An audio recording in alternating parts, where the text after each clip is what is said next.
Anda masih bersama kami di Dua Sisi yang mana juga narasumber kami pun juga memaparkan dalam aspek beberapa hal. Dua sisi juga begitu. Betul. Ya kan. Nah tapi sebelum kita lanjutkan ke Prof. Chandra Yoga, kita simak dulu nih petikan bisa dikatakan cuplikan podcast yang dilakukan oleh Dr. Gia terkait dengan kesejahteraan nakes atau dokter. Kita simak bersama. Jujur aku tidak mau ketemu pasien dengan banyak jumlahnya ke rumah sakit. Karena pun banyak dari BPJS segitu-gitu aja. Curhat dokter. Curhat colongan. Menurut Habib, aku tuh dikasih berapa per pasien dari BPJS itu? Tebak aja. Kalau menurut aku ya Per pasien. mini. Nih, pasien datang kecelakaan, wah aku harus infus, aku harus jahit, aku harus bikin dia sadar lagi sampai dirawat terus sembuh. Ya, aku dapat berapa? Dari BPJS. Mungkin 500. 30.000 rupiah. Oke. Nggak habis pikir saya kalau Habib saya sampai bengong seperti itu mendengar kenyataan berapa nominalnya. Tindakan gitu. apapun yang dilakukan Rp30.000. Rp30.000 gitu ya. Nah saya ingin lanjut ke Dokter Prof. Chandra Yoga. 30.000. Artinya ada pemangkasan, ada pemotongan di situ. Terusin dulu yang burnout ya, belum kelar tadi. Oh iya, tapi saya minta tolong disambung nanti. Oke. Habis itu kita ngomongin itu. Oke.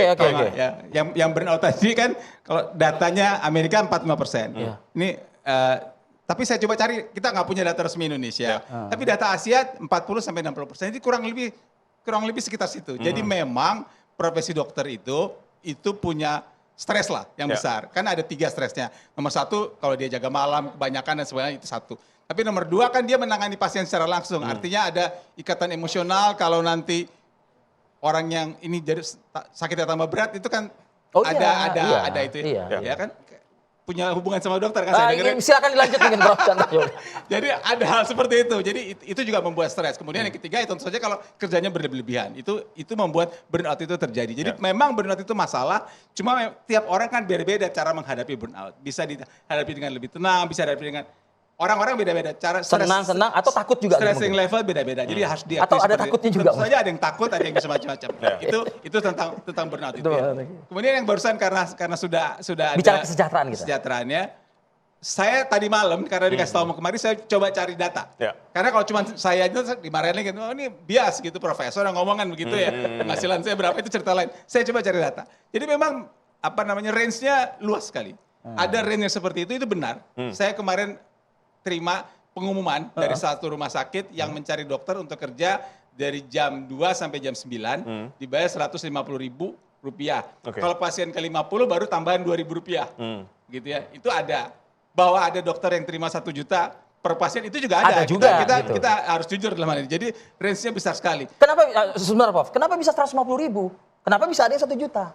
Karena kenapa itu kita bicarakan nanti. Tapi ini tarif yang nyata ya. Jelas tarif nyata. Memang ini nggak apple to apple karena itu adalah dokter umum yang baru lulus, yang satu spesialis yang sudah. Apakah haknya memang 150 juta atau jangan-jangan memang ada pemangkasan di situ? Nah, kalau pemangkasan ini masuk lagi agak politik BPJS lagi panjang lagi cerita. Saya malas kalau masuk. Kalau pemangkasan kita ungkap sekalian lah di Dua Sisi. Yang saya tahu ini mau Dua Sisi. Yang saya tahu kalau katakanlah dokter yang bekerja di kan ada 2, satu yang ada 150.000 plus 2.000, itu nggak ada pemangkasan lagi, memang segitu yang diberikan oleh yang pengelola klinik. Tapi kalau dokter yang kerja di rumah sakit swasta, katakanlah dia tinggal dipotong pajak memang. Tetapi misalnya saya nggak mau nyebut angka, biaya dokternya sekian, di atas dia itu ada ini sehingga yang dibayar pasien memang sebesar ini. Ya, sebagian untuk ini, sebagian ini yang diterima dokter sekian dan dipotong pajak. Ini yang terjadi memang begitu ya. Cuman kesejahteraan yang tadi ada di podcast itu, apalagi dengan Habib kan itu udah benar itu pasti kan begitu ya. Dari kacamata itu memang terjadi dan itu cukup banyak. Saya tahu ini pernah mengeluarkan angka, saya nggak ingat angkanya berapa persis, tapi cukup banyak dokter yang angka kesejahteraannya memang sangat perlu dibantu. Jadi Baik. saya Yang di berharap Saumlaki yang dokter Prof itu kan internship. Ya. Iya artinya ya oke internship Kalau memang internship belum mereka gitu. belum ya. Tapi bagaimana non internship yang di sana begitu? Saya nggak tanya itu, tapi tadi malam saya tanya beberapa teman, ya bukan teman ya, artinya anak-anak saya, ya keluar angka-angka seperti itu, gitu ya. Baik. Angka seperti itu. Prihatin lah berarti. Saya ingin ke Mas Hermawan.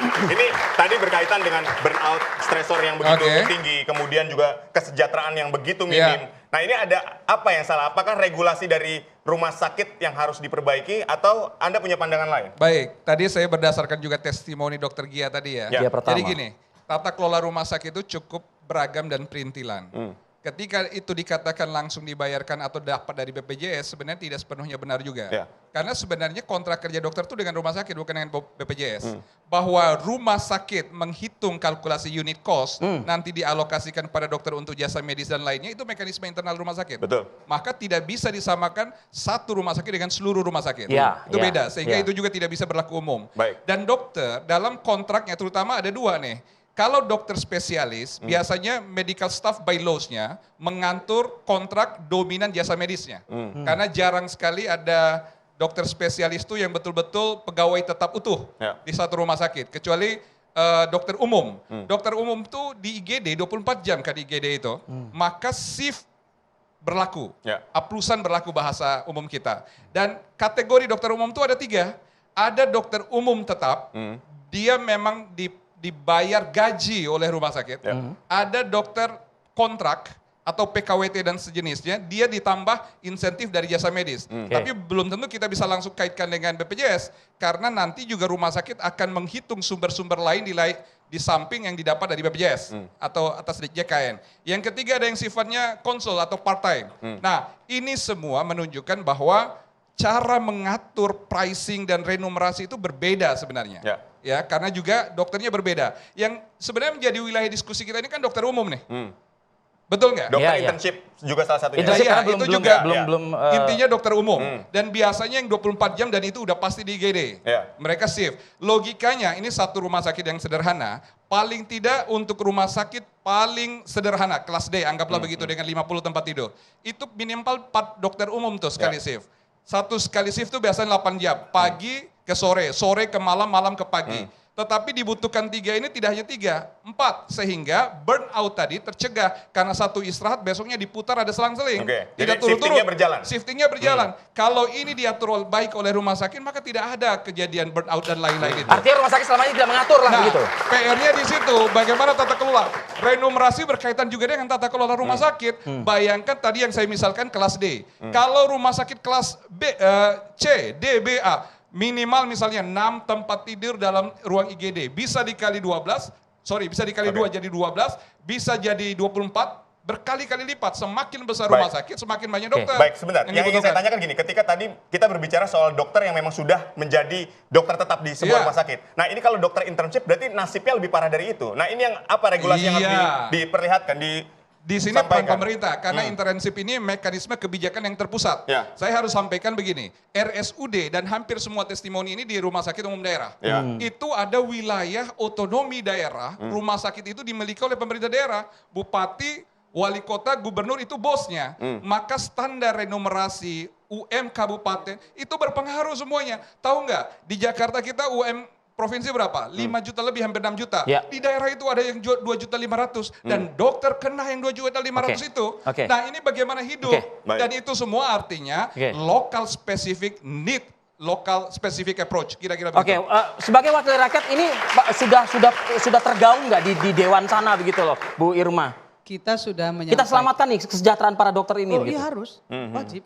Bahkan kami di Komisi 9, bukan saya pribadi juga bukan lagi meminta Menteri Kesehatan membuat surat edaran, tapi peraturan Menteri Oke. terkait tata kelola rumah sakit. Baru sebatas meminta, sudah Enggak, terrealisasi belum? Kita sudah, kan baru RDP-nya kemarin, Ya. Oke. belum lama RDP-nya ini kan. Nah itu kita minta, bahkan di undang-undang tenaga kerjaan yang akan kami bahas ini, kita kan masukkan semua yang namanya pekerja medis itu harus masuk, gitu, harus kita atur. Karena memang seperti yang beliau bilang tadi, otonomi daerah Daerah ini itu beda-beda berbeda-beda. banget. Iya, betul. Kemampuan daerah yang PAD-nya besar dan PAD-nya kecil juga nggak sama. Disparitas pendapatan itu beda banget. Gitu. Nah itu juga yang kami sampaikan kepada Menteri Kesehatan untuk diatur. Nah internship mereka tuh kerja. Betul. Dan kita udah sampaikan dan harus ada insentif dari rumah sakit, nggak boleh nggak ada. Itu yang menyebabkan banyak sekali teman-teman anak-anak kita yang internship itu ya kewalahan. Sudahlah dia bekerja untuk rumah sakit, masih juga mendapatkan, mohon maaf, yang bullying dan lain sebagainya itu. Perundungan dan lain sebagainya. Dan itu sudah kami minta kepada Menteri Kesehatan untuk diberesin. Ada tenggat waktu yang diberikan? Oh iya jelas ada tenggat waktu, nggak bisa enggak. Kita sudah kasih tenggat waktunya kepada Kementerian Kesehatan untuk menyelesaikan ini. Nah yang paling penting lagi adalah kami minta kepada Kementerian Kesehatan yang pertama. Kita minta ada pengaduan. Ya, des pengaduan untuk seluruh pekerja rumah medis bisa menyampaikan kepada Kementerian Kesehatan keluhan-keluhan yang dialami terkait dengan tata kelola yang nggak beres di rumah sakit. Satu, atau perlakuan yang tidak baik manajemen rumah sakit kepada pekerja medis, termasuk dokter, termasuk intensif dan lain sebagainya. Nah, yang kedua, yang kita juga tekankan kepada Kementerian Kesehatan adalah harus jelas, ya. Perubahan tata kelola ini tidak boleh surat edaran, tapi peraturan menteri. Baik. Sehingga dasar hukumnya jelas. Lebih kuat ya. Ya, dasar hukumnya jelas. Nah ini yang kita sampaikan kepada menteri untuk bisa melunasi. Kenapa surat edaran tidak cukup gitu? Nggak cukup, Betul. nggak dipatuhin. Harus ada kekuatan Kalau yang mengikat peraturan secara menteri hukum. itu ada sanksi. Ya.